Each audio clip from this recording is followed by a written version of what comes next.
Dios. Gracias, Pastor Orlando, gracias. Estamos bajo prueba de fuego, ¿no? Como para no perder el colorcito. Pero miren, Dios es misericordioso, ¿no? Y nos manda así sombras, ¿no? Para no estar muy mortificados con el sol. Miren, hermanos, yo tengo hoy un compartir con la finalidad de estandarizar un poco lo que es nuestra fe, nuestra vida cristiana. La palabra discípulo,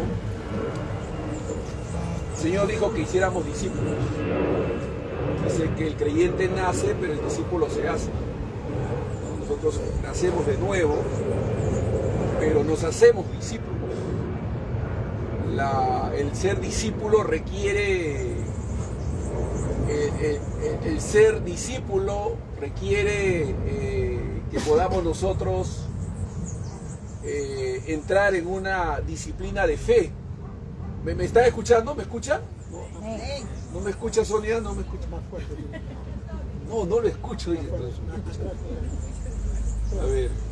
Sí, por eso necesitamos algo así como 1, 2, 1, 2. A mí no me gusta tener las manos sujetando algo, ¿no? A ver. 1, 2, 1, 2, 1, 2. 1, 2. 1, 1. Sí. ¿Sí? 1, 2, 2. Ya, ahora sí me escuchan, ¿no? Muy bien, a ver. ¿Cuántos son discípulos aquí? A ver, vamos a ver si es cierto, ¿ya? Vamos a ver si es cierto, si son discípulos. Vamos a tomar una especie de examen. Un discípulo es uno que está bajo cierta disciplina. La palabra discípulo viene de disciplina. Disciplina. O sea, si usted es discípulo, usted debe estar bajo cierta disciplina. Y la disciplina tiene que ver con orden, con estructura. ¿No? Tiene que ver con eso, con orden, con estructura. Muchos son creyentes, muchos han nacido de nuevo. El creyente nace, pero el discípulo se hace. Muchos son creyentes, han creído en Cristo, han aceptado al Señor como su Salvador, pero tienen que ser hechos discípulos. Y para ser discípulos se requiere entrar bajo un régimen disciplinario. Y hay 5 disciplinas a las cuales debemos estar sometidos y entregados. 5. Si usted no está viviendo bajo esas 5 disciplinas, usted no es un discípulo. Si usted no está practicando estas disciplinas, viviendo dentro de esas disciplinas y disfrutando de esas disciplinas, usted no es un discípulo, usted es un creyente. Y son los discípulos los que pueden experimentar plenitud, libertad, gozo, pueden ver y disfrutar del reino de Dios.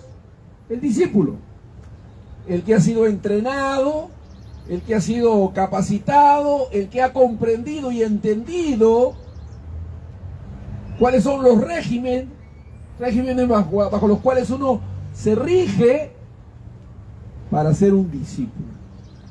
5 disciplinas que debemos practicar toda nuestra vida cristiana. Hay muchos creyentes entretenidos en otras cosas, ajenos a estas disciplinas, o que de manera alterna, eventual, casual, puede ocuparse de alguna de ellas, pero no disciplinadamente. Hace unos días, una hermana que tiene cerca de 20 años creyendo en el Señor me dice: pastor, ¿Acaso Dios no me ama? ¿Acaso Dios está enojado conmigo? ¿Por qué permite que yo sufra de esta manera? ¿Por qué permite que yo viva así, sufriendo, pastor? Y digo, hermana, Dios no nos ha llamado a vivir sufriendo permanentemente.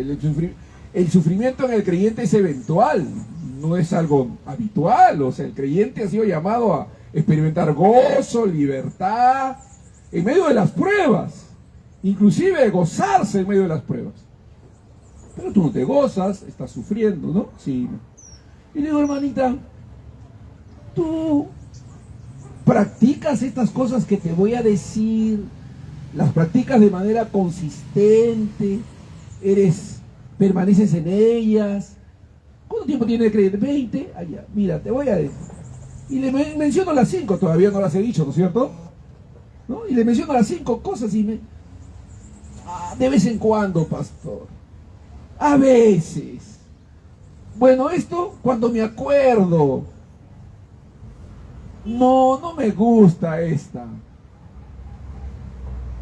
Y entonces, tienes 20 años y no has sido consistente en estas 5 cosas. ¿Cómo quieres crecer espiritualmente? ¿Cómo quieres experimentar una vida sobrenatural, de libertad? Pues no vas a poder. O sea, estas 5 cosas son el pulmón de la vida cristiana, es como el respirar. Y si tú no estás habitualmente practicando estas cosas, tú no sabes lo que es estar en la presencia de Dios. No sabes. Entonces tienes que empezar. Bueno, hoy no ha venido, entonces me doy cuenta que todavía no mantiene la consistencia, ¿no? Porque no puede haber alternancias. No, en este tipo de cosas no puede haber alternancias. Es como, son hábitos y disciplinas cristianas que deben hacerse naturales para nosotros. Ni siquiera tienen que estarnos diciendo para hacerlas. Es algo que ya se nos ha dicho al principio, la hemos adoptado y las practicamos. ¿Cuántos enseñan a sus hijos pequeños a lavarse los dientes, las orejas, a bañarse? ¿No? O sea, usted le enseña a sus hijos ciertas prácticas, ciertas disciplinas, ¿sí o no? Entonces sus hijos cuando van creciendo lo van haciendo de manera natural, ¿no? Entonces se bañan, se asean, ¿no? Se visten, entonces aprenden ellos ciertos hábitos y las practican. Usted ya no tiene que estarle diciendo porque ya las hace. Usted ya es adulto y las practica de manera habitual y natural. Usted no necesita una enseñanza profunda acerca de determinadas cosas que debe hacer porque las hace. No, mira, tú tienes que bañarte diariamente porque de esa manera, ya no te explican ya, tú te bañas. Te bañas, ¿no? O sea, tú haces cosas de manera. Entonces, de igual manera, hay prácticas espirituales que deben para nosotros ser naturales. Escuche esta declaración. La vida cristiana es sobrenaturalmente natural. A ver, déjeme repetir eso. La vida cristiana es sobrenaturalmente natural. O sea, no se necesita estar en cierto tipo de búsquedas, de experiencias, de movimientos. No. Son disciplinas, son obras a las cuales Dios nos ha llamado a vivir y practicar. Dice en Efesios 2:10 que somos hechura suya, creados en Cristo Jesús. Amén. ¿Para qué? Para buenas obras, las cuales Dios preparó de antemano para que anduviésemos en ellas. Esta es otra forma de decirlo. Dios ha diseñado obras de fe las ha diseñado de antemano para que nosotros anduviésemos, caminásemos, practicásemos esas cosas. Y estas 5 cosas hacen posible que la vida espiritual se integre a nuestras vidas. Porque somos naturales. Pero estas 5 cosas permiten que nosotros nos movamos en el mundo espiritual de manera natural. ¿Me está escuchando? ¿Quieren saber cuáles son esas 5 cosas? ¿Sí? ¿Les interesa? Son cosas sencillas, son elementales, pero a veces porque son sencillas y elementales las obviamos, ¿no? Las pasamos por... decimos, sí, ya sé, ya, pero a la hora de la hora, vamos a ver si está bien, ¿no? ¿Está sonando esto? ¿Sí? ¿Está escuchando? Sí, ¿no? Muy bien. Entonces, es importante entender esto. Miren, cuando usted no era creyente, cuando usted no era hijo de Dios, cuando usted no había nacido de nuevo, cuando usted no había recibido a Cristo todavía, usted era un hombre natural. Usted era consciente de lo natural y usted se movía por su vista, por sus sentidos. Vamos, usted ve su realidad, usted experimenta ciertas cosas en la vida natural y usted es consciente de esa realidad. Pero cuando usted nació de nuevo, cuando usted es creyente, usted entra en un reino espiritual. ¿Dónde entra? En un reino espiritual. Usted entra en el reino de su amado Hijo. Usted es trasladado de las tinieblas a su luz admirable. De ese mundo vacío, muerto, oscuro, al reino de su amado Hijo. Usted pasa a otro reino. Y usted tiene que desarrollar conciencia de ese reino. Usted tiene que integrar esa vida espiritual a su vida. Usted tiene que ver esa vida como paralela. Y tiene que desarrollar conciencia que ese reino, esa vida espiritual, esa realidad espiritual es superior a la realidad natural. O sea, nosotros dividimos, nosotros hacemos como, esto es natural y allá está lo espiritual y entonces lo espiritual sucede, entonces deja lo natural y lo natural sucede y deja lo espiritual. No. Esta vivencia se da de manera simultánea, paralela. ¿Me está escuchando? O sea, en este momento nosotros no hemos dejado de movernos en lo natural, pero estamos siendo conscientes de la realidad espiritual, ¿sí o no? Pero esta realidad espiritual debe ser cotidiana, debe ser constante. O sea, tú te levantas y de manera natural tú tienes que entender que estás en un mundo espiritual, moviéndote en el ámbito espiritual, siendo consciente de que de manera paralela tú estás viviendo en 2 mundos. ¿Estás oyendo? De manera paralela tú estás viviendo en 2 mundos. Y a veces esos mundos se oponen, generalmente, pero prevalece el mundo espiritual si desarrollas conciencia de ella. Por ejemplo, te voy a dar algunos ejemplos. A ver. Primero, yo tengo mi hermano en Argentina, Heredia, el menor, creyente, es un hijo de Dios, pero él se fue de acá de Perú a Argentina desahuciado, con sus pulmones hecho cartón. A eso le llaman fibrosis pulmonar le llaman, ¿no? Cuando el pulmón pierde su elasticidad y entonces es difícil, es como un cartón duro que cuando penetra el aire o quiere penetrar el aire se resiste a abrirse. Entonces tiene crisis respiratorias, ¿no? Se ahoga y tiene que ponerle aire y eso, ¿no? Tienen que hacerle eso, ¿no? Entonces, vamos, él está en eso, lo llevan de emergencia. Y él está allá y los médicos, él es creyente, él es un hombre de oración. Mi hermano ora, a él le gusta orar, él ora bastante, es un hombre de oración, le gusta mucho orar. Y entonces él va al médico en esas crisis y entra en una evaluación allá y le dijeron que tenía, cuando llegó allá tenía un 20% de funcionalidad de su pulmón. Han pasado los años, luego le dijeron que 15, luego que 10. Y hace poco le dice el médico: usted ya no tiene pulmón. Usted ya no tiene pulmón, sus pulmones ya no funcionan. A usted a sus pulmones no le llega aire. Y eso debería producir en su corazón un gran esfuerzo, de tal manera que usted ya debería estar muerto, le dice, ¿no? El médico le dice, usted clínicamente, usted médicamente está muerto, le dice, ¿no? Porque no es lógico.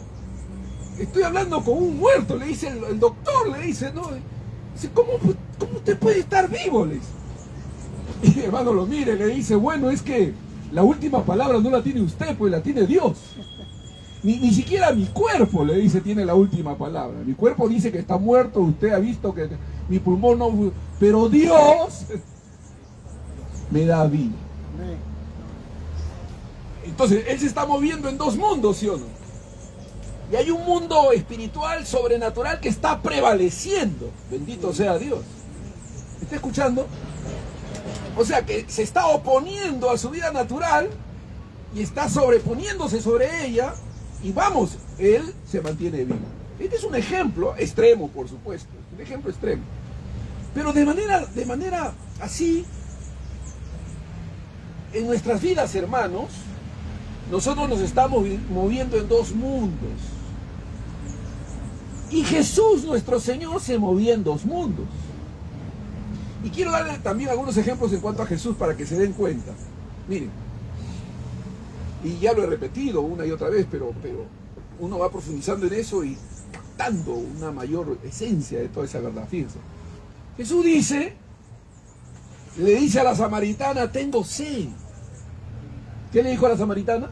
Tengo sed. ¿Me podrías dar de beber? Le dice, dame de beber. Tengo sed, le dice, ¿no? O sea, ¿qué tenía Jesús? ¿Sed? ¿Su sed era espiritual o natural? Una sed natural, pero era una sed física, ¿sí o no? Y entonces la mujer le dice, porque lo reconoce que es judío, le dice, ¿cómo tú siendo judío me pides a mí de beber? Está mal, ¿no? Los judíos y los samaritanos no se llevan. ¿Cómo me vas a pedir agua de beber a mí? O sea, estás alterando, ¿no? Las relaciones, te dice a Jesús, la mujer samaritana. Y Jesús le dice, si tú supieras quién te está pidiendo de beber, tú le pedirías a él y él te daría agua de vida que salte para la vida eterna. La mujer le dice, ¿de dónde vas a sacar? ¿De dónde vas a sacar? No, le dice, dame de esa agua, le dice. Fíjense, Jesús, el agua de vida, estaba delante de esta mujer. Él es el agua de vida. Espiritualmente hablando, en términos del mundo espiritual, Él es el agua, pues. Pero en términos naturales, ¿el que tenía? O sea, de manera simultánea, ¿sí o no? O sea, Él tenía sed, pero Él es el agua. ¿En qué términos Él es el agua? En términos espirituales, del reino. Y en términos naturales tiene sed. O sea, ¿puedes tú experimentar tristeza y gozo a la vez? Amén. ¿Puedes tú experimentar tristeza y gozo a la vez? Sí, a la vez. A la vez. Tú puedes, como dice Pablo, como entristecido, mas siempre gozoso, dice Pablo. ¿Por qué? Porque en el mundo natural él estaba experimentando decepciones, traiciones. En su mundo natural él estaba experimentando cosas que afectaban su alma. Pero él experimentaba gozo. Podía gozarse en medio de la adversidad, en medio del sufrimiento. Amén. Amén. Porque él era consciente de dos realidades: la realidad natural y la realidad espiritual. Y para él, la realidad espiritual era mucho más poderosa que la realidad natural. La Biblia dice que las cosas que vemos fueron hechas de las que no se veían. Amén. Si lo que se ve fue hecho de lo que no se ve, entonces ¿qué es más poderoso? ¿Lo que se ve o lo que no se ve? Lo que no se ve es mucho más poderoso que lo que sí o no. Porque lo que se ve fue hecho de lo que no se ve. Así dice la Escritura. Entonces usted tiene que desarrollar conciencia que lo que no se ve es mucho más poderoso que lo que se ve. A eso se le llama andar por fe y no por vista. ¿Andar por qué? Por fe. O sea, andar por fe y no por vista es que lo que el mundo natural te muestra no tiene por qué determinar tu gozo, determinar tu fe, determinar tu confianza, porque tú caminas por fe y no por vista. Pero el caminar por fe se aprende. Y hay algo bien simple, pero difícil de entender a veces para la gente. Es tan sencillo que por lo sencillo se hace difícil. Porque dicen, a ver hermano, ¿cómo es caminar por fe? ¿Qué diferencia? Bueno, es sencillo. Lo que decía el pastor Orlando, tú tienes que aprender a no permitir que lo que sientes sea lo que determine tu caminar, sino lo que crees. Lo que crees debe ser firme y mucho más consistente y lo que va a determinar cómo caminas, no lo que sientes. ¿Estás escuchando?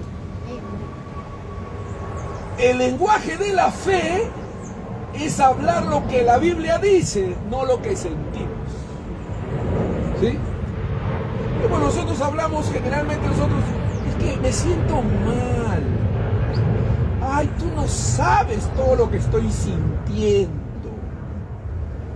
Es que ya pues así me siento. Así hablamos, ¿sí o no? Entonces, todo está basado en lo que sentimos, no en lo que creemos, porque tampoco tenemos creencias, pues, porque no tenemos una de las disciplinas. La estoy haciendo larga para hablar de las 5 disciplinas. Pero es que quiero ponerles el fundamento para que puedan entender que es aprender el lenguaje de la fe. El lenguaje de la fe es hablar lo que Dios dice, y lo que Dios dice es la verdad. Por encima de lo que sientes, me estás oyendo, y de lo que ves, pues. Tú tienes que confiar en Dios, tienes que creer a la palabra de Dios. Ahora tú dices, ay pastor, pero yo no quiero sentir lo que siento. Bueno, la Biblia no te ofrece no sentir. Porque hay gente que dice, ay, pero si Dios me quitara este sentimiento, ay, si Dios me quitara lo que estoy sintiendo. Pero no, la fe consiste en que por encima de lo que sientes, haces lo que crees. Claro, lo que crees debe ser producto de lo que sabes, de lo que la Biblia te enseña, pues. Y si no tienes Biblia, si no tienes conocimiento de la palabra de Dios, entonces, ¿qué puedes creer? Y si no tienes convicciones firmes, ¿cómo puedes caminar en fe? La fe se sostiene en el conocimiento de la voluntad de Dios, en el conocimiento de lo que Dios dice. Fe existe donde la voluntad de Dios es conocida. Si tú no conoces la voluntad de Dios, ¿dónde vas a tener fe? Entonces vamos con las 5 cosas. Número 1, nunca debes dejar de hacer eso. A ver si realmente eres discípulo, ¿ya? Número 1, tú debes hablar con Dios todos los días. ¿Qué es hablar con Dios? Orar. Tú debes orar todos los días y en todo momento. ¿Cómo se hace eso, pastor? Como cuando hablas con una persona, pues. Tú le dices a una persona, tú estás caminando con una persona y estás hablando. ¿Sí? Podemos hablar. Hay momentos en que tú dices podemos hablar, pero normalmente tú siempre estás conversando, ¿sí o no? ¿Sí o no? Entonces, hablar con Dios significa que yo a Dios le voy a decir, Señor, eres bueno. Señor, gracias por amarme. Señor, dame sabiduría. Ay, Señor, no sé qué hacer en esto. Guíame. Señor, dirígeme. Señor, no permitas que estos sentimientos me controlen. Ayúdame a sobreponerme a ellos. Señor, dame dominio propio para que tenga control. Entonces, oración es conversar con Dios. Amén. Entonces tú tienes que todos los días conversar con Dios, hablar con Dios.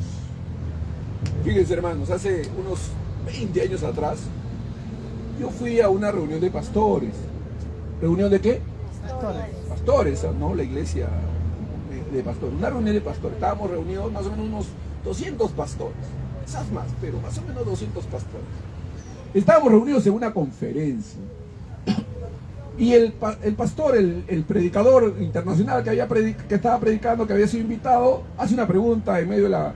Dice, cierren sus ojos, por favor, pastores, hombres de Dios. Quiero hacer una pregunta, dice.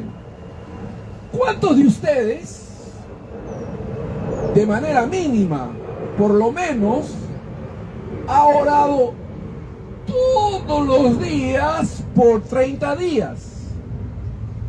Es decir, vamos, ¿cuántos de ustedes, pastores, hombres de Dios, han orado todos los días, durante 30 días? No está preguntando si han orado, no, está preguntando si han orado todos los días durante 30 días seguidos.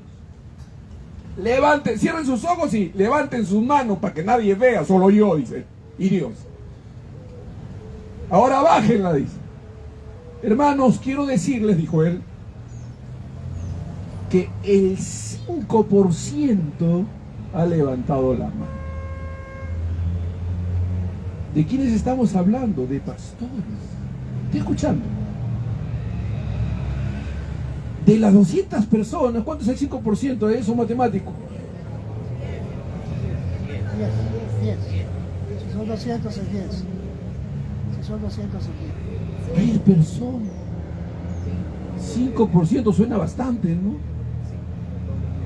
De 200 personas, pastores, solo 10, de manera consistente, habían orado todos los días durante 30 años. Vamos, ¿así quieren que Dios se mueva en medio de ustedes? ¿Quieren que sus ministerios sean prosperados, bendecidos? Vamos, estamos hablando de pastores. ¿Qué de la iglesia? ¿Qué de usted? A ver, si yo le preguntara, hermano, hermana, ¿usted ha orado, vamos, durante 30 días, todos los días? No estoy hablando de aquellos que pues cuando hay problemas, dificultades, oran, pues, ¿no? Un pastor decía, si tú oras solo cuando tienes problemas, tú tienes problemas. Claro, porque si tú solamente oras cuando tienes problemas, tú tienes problemas. Porque no puede ser que solamente oras cuando tienes problemas, pues. No, la oración debe ser una práctica continua. ¿Me está escuchando? ¿Me están escuchando? Usted enseñar a sus hijos, usted enseñar a los... Nosotros tenemos que practicar la oración permanente y continua. Ahora, cuando la Biblia dice orar sin cesar, es sencillo, pues, porque orar sin cesar, ¿qué significa? De que yo debo tener presente a Dios en todo tiempo, y en todo tiempo tengo que estarle diciendo las cosas. Entonces yo puedo manejar mi auto y estar diciendo, Señor, guárdame, guíame, dirígeme. Señor, mañana tengo una reunión, dame sabiduría, guíame, abre las puertas. Señor, voy a buscar empleo, dame gracia delante de los hombres. Señor, que dame favor. Señor, que pueda hacer el empleo que realmente necesito. Ábreme esta puerta, cierra las puertas que no sean las adecuadas, Señor, y ábreme las puertas que son tu voluntad. En fin, estamos orando continuamente. Por supuesto, está la oración matutina, donde la oración cuando almorzamos, desayunamos, o sea, ese es orar, pues. O sea, tenemos a Dios presente todo el tiempo. Claro, hay creyentes que no entienden este mundo paralelo y entonces, no, en esto Dios no se mete, ay, voy a estar molestando. Yo conozco creyentes que me dicen, ay, voy a estar molestando a Dios por estas cosas. Pero si a Dios le gusta, Dios quiere que oremos.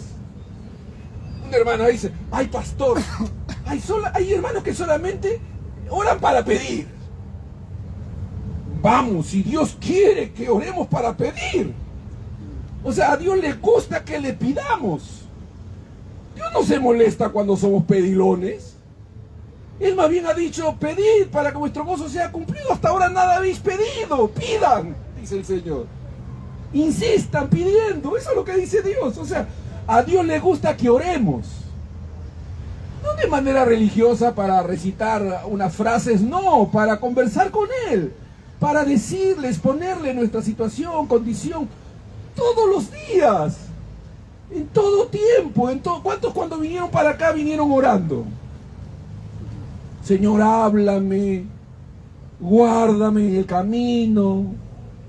Señor, te pido que cuides mi hogar, mi familia, que salga con bien y regrese con bien. Estamos orando, pues. Amén. Entonces, la oración debe ser una disciplina, un acto continuo de parte nuestra, hermanos. Usted es discípulo, ore todos los días. Pídale a Dios. Alabe a Dios y adórelo mediante la oración. O sea, vamos, hay que practicar la oración. Yo me acuerdo de cuando yo me proponía, cuando era más muchacho, me proponía orar 4 horas diarias o 4 horas. Cómo sufría, qué difícil, y me sentía culpable cuando no cumplía. Dios me enseñó que no necesitaba hacer esas propuestas. Ahora no llevo adelante esas propuestas y oro más. Y la oración es continua, es en todo momento. ¡Wow! Es una cosa extraordinaria. Puede uno ver a Dios obrando en nuestras vidas, reconociéndolo. Hace un ratito salimos con el hermano Julio. Me pidió la hermana Sonia que fuera con el hermano Julio a comprar cemento allá a la ferretería. Lo pude llevar un ratito y lo llevé. Y no sabe qué tremenda bendición fue haber ido ahí, porque pude en el camino resolver unas cosas que no había podido resolver por las cosas que estaba haciendo. Pero digo, Julio, mira cómo las cosas obran para bien, ¿no? Mira, hemos venido por ti para esto y mira, estoy solucionando una cosa que es para mí. Wow, mira cómo Dios guía todo obra para bien. El servicio te abre puertas. Ya vamos a hablar de eso, pero ojo, mira. Dice cuando oramos, dice, encomienda a Jehová tu camino y confía en Él y Él hará. Amén. ¿Debemos qué? ¿Cuándo debemos orar? Todos los días y todo el tiempo. ¿Cuántos están haciendo eso? Ya dejamos de ser discípulos, ¿no? Está difícil hoy. Pastor, yo oro, sí, pero dicen cuando me acuerdo, pastor. No. Eso debe ser una disciplina diaria, continua.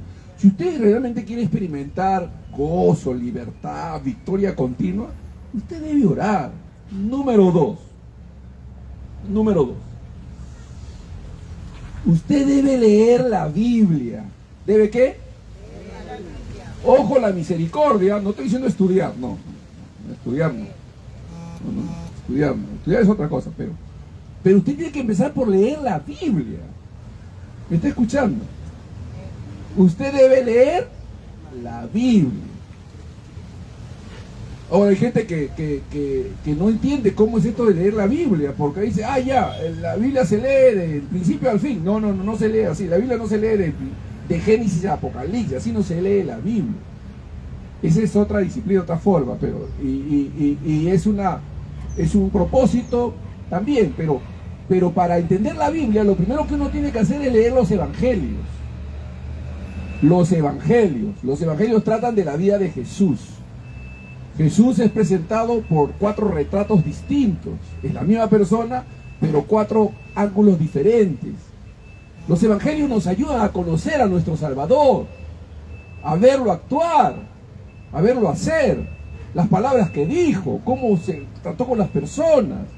Entonces los evangelios son importantes, hay que conocer a Jesús. Hay que familiarizarse con la persona de Jesús a través de los evangelios. Luego proseguir con las epístolas. Romanos, Gálatas, Hebreos, son 3 libros que deben leerse primariamente. Después ya pasar a Efesios. Pero sí, leer. Entonces hay que leer la palabra de Dios. ¿Cuándo? Todos los días, pues.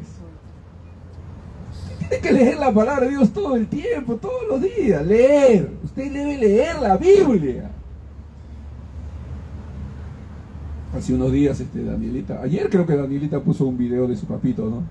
Pastor Samuel, video, me acuerdo de cuando yo hablaba con Daniel, perdón, con Samuel. Samuel ha sido un compañero fiel, ¿no? O sea, que caminábamos juntos. Entonces él me decía, ay, Pastor Otoniel, me dice, cuando yo leo la Biblia no entiendo, pastor, me decía él, mire, cuando yo leo la Biblia no entiendo, pastor, me decía, yo no entiendo, me dice. Y cuando predicaba la Biblia, y le explicaba la Biblia, y él me decía, wow, no, cuando leo no entiendo, cuando estoy en el púlpito es como si todo lo que he leído lo entendiese. Ahí estaba Dios, pues, estaba el Espíritu Santo, amén.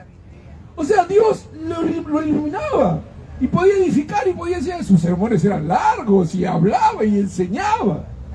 Gloria a Dios, amén. Se emocionaba, movía sus brazos y todo, o sea, vivía la palabra. Pero cuando la leía, ahí tenía sus dificultades, pero sin embargo, wow, era tremendo cómo fluía. Pero la leía. O sea, no como la persona que, ay, no entiendo, ¿para qué voy a leer? No, aunque no entendía, pero la leía, pues ahí se familiarizaba con los textos y todo. Entonces, hay que leer la Biblia, hermanos. Hay que leer la Biblia, pues. Lea los evangelios. Ay, pastor, esto del anticristo no entiendo. ¿Y para qué quieres entender eso?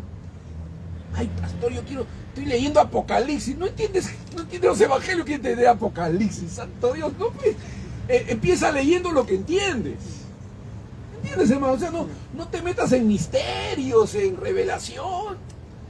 No, lee lo que entiendes, pues. ¿Me estás escuchando? Entonces lee la Biblia, pues. Si tú no lees la Biblia, ¿cómo vas a tener fortaleza? Ay, pastor, me siento débil. No sé, no entiendo, pastor. Yo casi no leo la Biblia. Entonces, ¿cómo no te vas a sentir débil, pues? La fortaleza espiritual viene por leer la palabra de Dios. Entonces lee la Biblia, lee la palabra de Dios. De manera disciplinada. Consistentemente. Recibe, recepciona, lee por ti mismo, lee los textos. La vida de Jesús es extraordinaria. Lee los evangelios. Cuando se trata de enfermos, a veces voy a visitar hospitales y yo le digo a los enfermos, lea Marcos, lee el libro de Marcos. ¿Por qué el libro de Marcos? Porque el libro de Marcos habla de los milagros, las cosas sobrenaturales, cómo él respondía y se movía en lo sobrenatural y sanaba a los enfermos, reprendía a los demonios. Ah, qué bonito. Sí, lea eso, le va a ayudar, le va a aumentar la fe para las pruebas o la situación que está viviendo, la enfermedad, pues.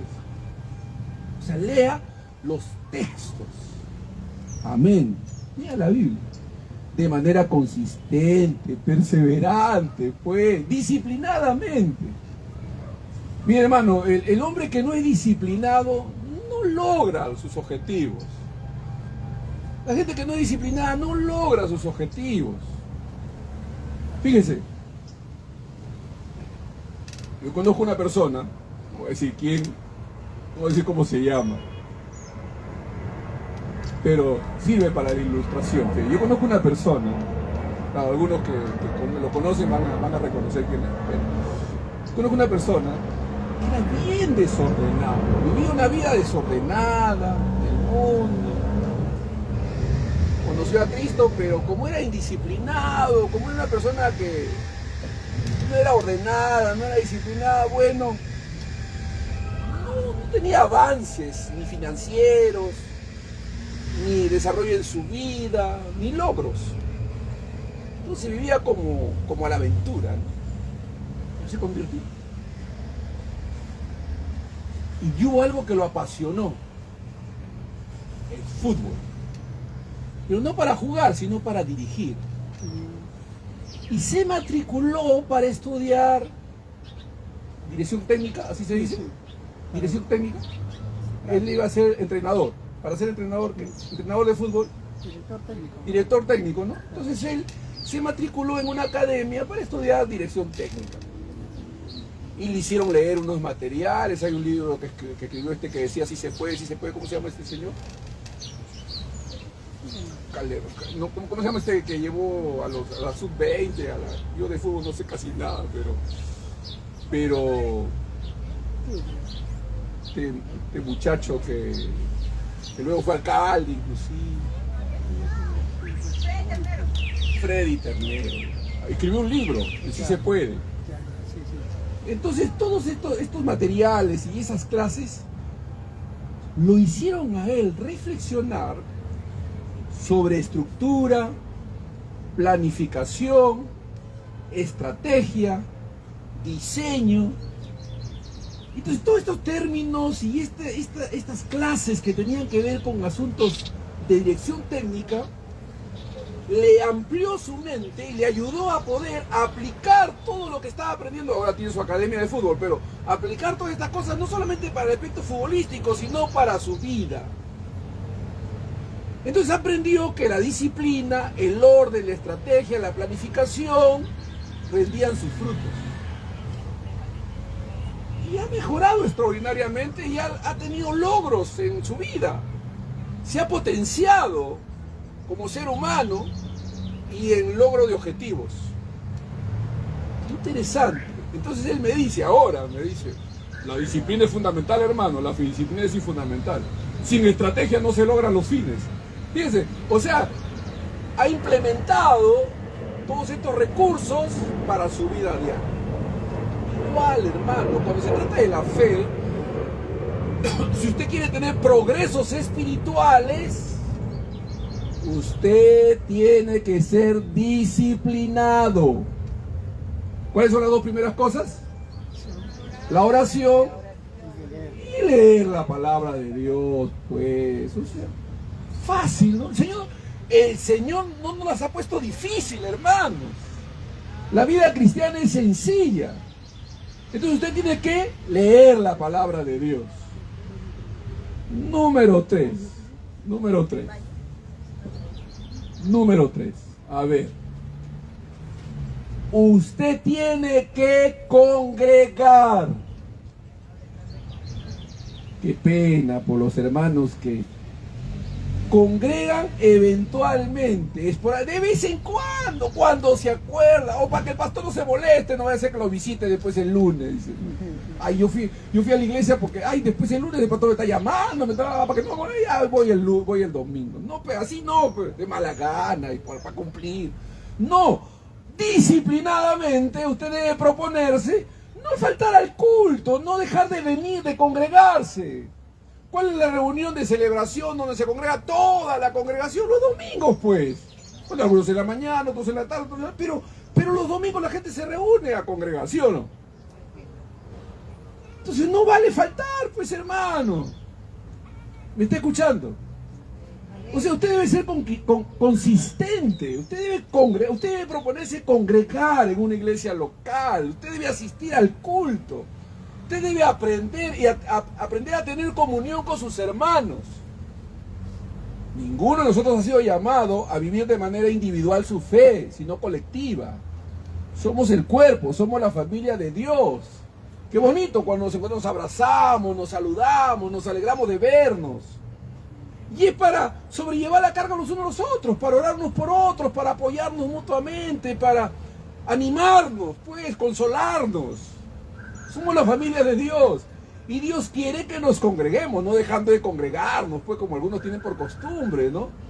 Entonces de manera disciplinada, consistente, yo debo diseñar o establecer mi horario de tal manera que tenga fijo mis cultos de los domingos, pues estar en la iglesia, no faltar. Congregarse es importante, hermanos. La comunión unos con otros es importante. Debemos valorar el encontrarnos y adorar juntos al Señor. Amén. ¿Difícil? No, ¿no es cierto? Tengo que proponerme, pues. Número 4, a ver. Número 4. Yo debo compartir con otros mi fe. testificar. No todos somos predicadores, pero todos somos testigos. No todos somos predicadores, pero todos somos testigos. Yo debo hablar a otros de mi fe. Bueno, debo hablarlo con mi manera de ser, con mi testimonio, con mi conducir y con mis palabras. Puedes hablar de Cristo, del Salvador. Compartir con otros, la vecina, el vecino, los amigos. Decirles a otros que Cristo es nuestro Salvador. Le decía a unos amigos pastores, les decía, miren, a mi hijo le gusta el arte. Pero mi hijo cada cierto tiempo me trae o a su profesor o a algún amigo para que me haga preguntas evangélicas, preguntas religiosas. Y me doy cuenta por esas visitas que me hace y por esa gente que me trae, que él está hablando de su fe. Porque hay gente que él dice, no tengo todas las respuestas, te voy a llevar donde mi papá para que tú le hagas preguntas a él. Y me los trae. Entonces yo me doy cuenta, él está hablando de la fe a sus amigos. ¿Y cómo los trae, pues? ¿No? Quiere decir que egoísta, no solamente yo tengo la qué feo, ¿no? Que uno nomás tenga todos ahí. No, el pastor, es que usted ya está quemadito, ya nos falta a nosotros. Usted ya viene quemadito de fábrica. Entonces, hermanos, es importante la comunión, el compañerismo, el afecto mutuo. Así que número 1, oración. Número 2, número 3, número 4, compartir la fe, testificar. Número 5, usted tiene que entender que, como dice Primera de Pedro 4:10, dice que cada uno conforme al don que ha recibido ministre a nosotros como buenos administradores de la multiforme gracia de Dios. Quiere decir que usted debe servir. Debe vivir para servir. Debe pensar en el otro, en el prójimo. Debe presentar sus dones, talentos, habilidades al servicio de los demás. Mi hermano Julio es un genio, ¿no? Tiene unos conocimientos manuales extraordinarios y siempre está una que otra cosa. Dios mío, ¿qué tal? Eso es talento. Son talentos naturales puestos al servicio de Dios, pues, ¿no?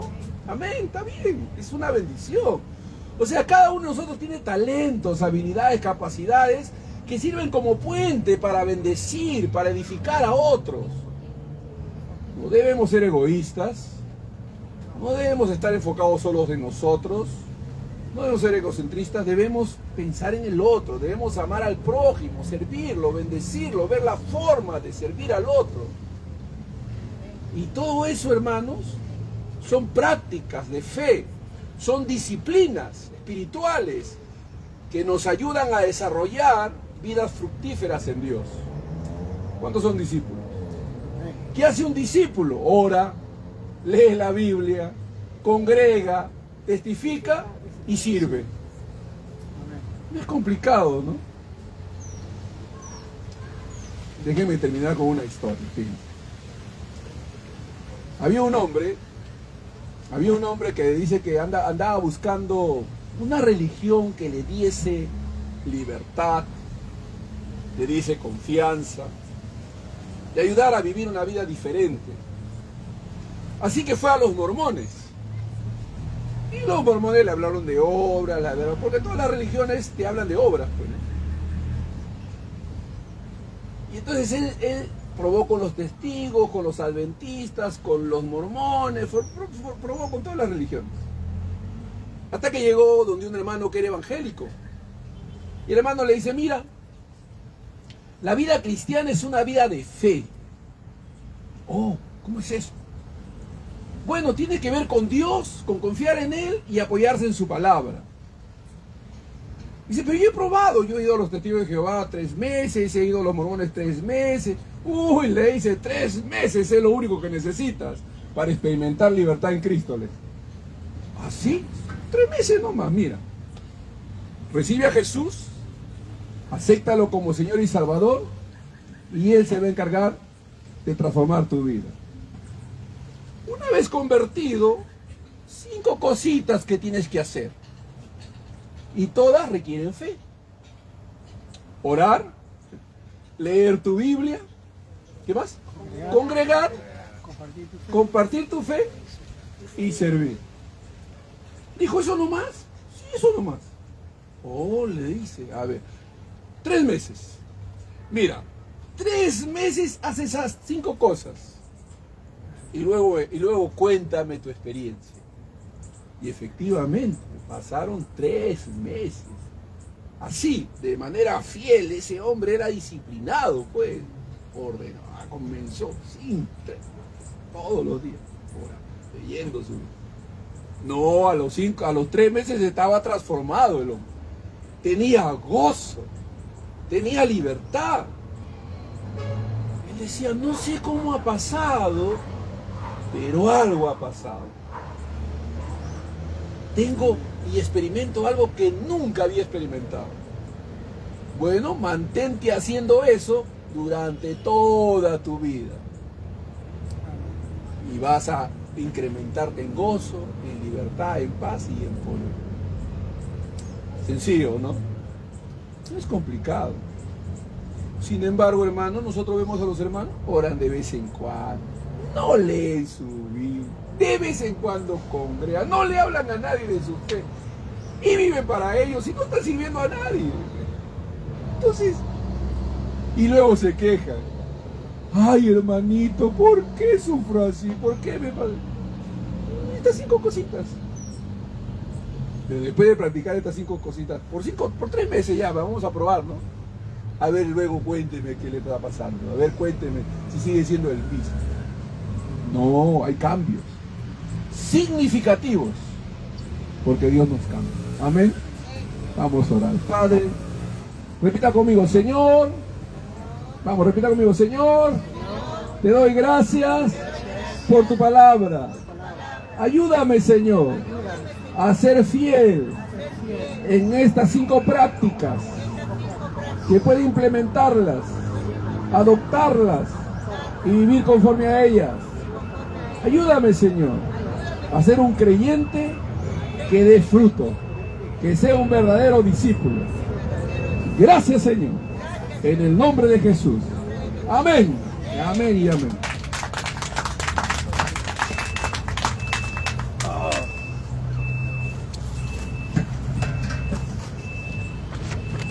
Gloria a Dios. Amén. ¿Cuántos hemos aprendido algo en esta mañana? ¿Sí? Y en esta tarde, ¿no? Dios es bueno.